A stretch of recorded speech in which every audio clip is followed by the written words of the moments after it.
The Wisp, Chapter 24. The grand oaks went by in a blur. There was the parkland up ahead with its thick canopy of leaves.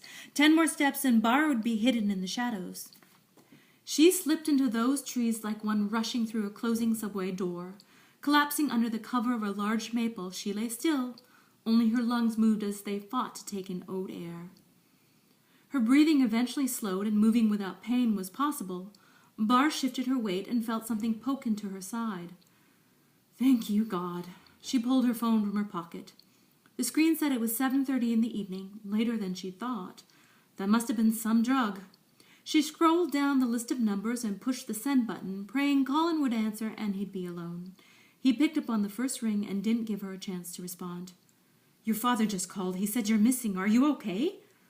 I'm as well as can be expected. What happened? I'll tell you later. What did you tell my dad? Nothing. What did I have to tell? I can't go back there. What happened? He repeated. Bara didn't give him an answer. It would take too long.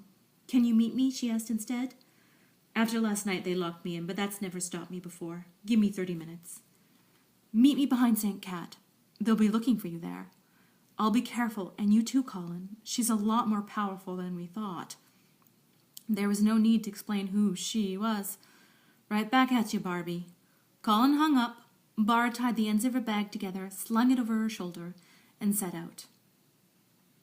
From just inside the woods that backed on St. Cat, Bara wouldn't be sighted. She looked up at the massive stone building. Most everyone had gone home for Thanksgiving. There were only 3 rooms alit. Den-mother's, Patsy's, and her own. A dark form stood in the open doorway of her room. Mr. Kavanagh called the sheriff. Having not found who he was looking for, Bara, Pillinger left. He didn't turn out the light. That's wasteful, Bara thought. Then she reminded herself she had more pressing things to worry about than saving electricity. She was about to turn her focus back to watching for Colin when movement in the room stopped her. A smaller frame. A female was there. She'd gone to the door to lock it. Bara shivered at the thought of Courtney going through her things, but then there was something comfortably familiar about the form. Amy. She'd come back early. Amy didn't have a cell phone. She didn't have the money. There was no phone on the floor, and Bara couldn't go inside. Too risky.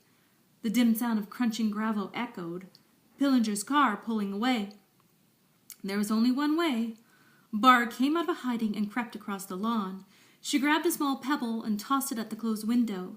Startled by the noise, Amy turned her head but didn't move. Bara threw another pebble and readied herself to throw a third. Amy figured it out. She came to the window, lifted the pane, and stuck her head through. Bara, she whispered into the night. Over here. Come down and bring a warm coat. Colin, Bara, and Amy stood on the edge of the woods. Bara had shared her tale, and they were debating their next step.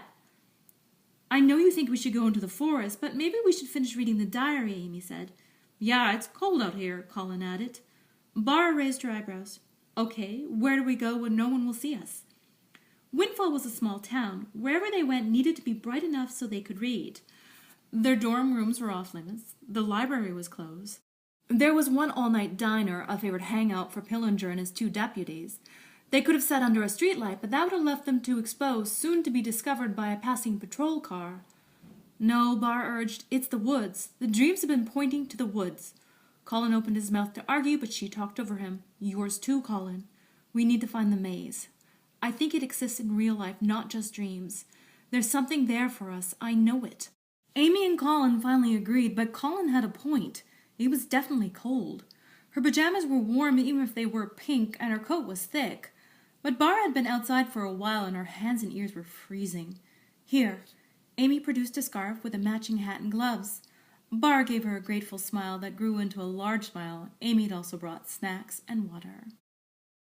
The Wisp is published on Amazon.com.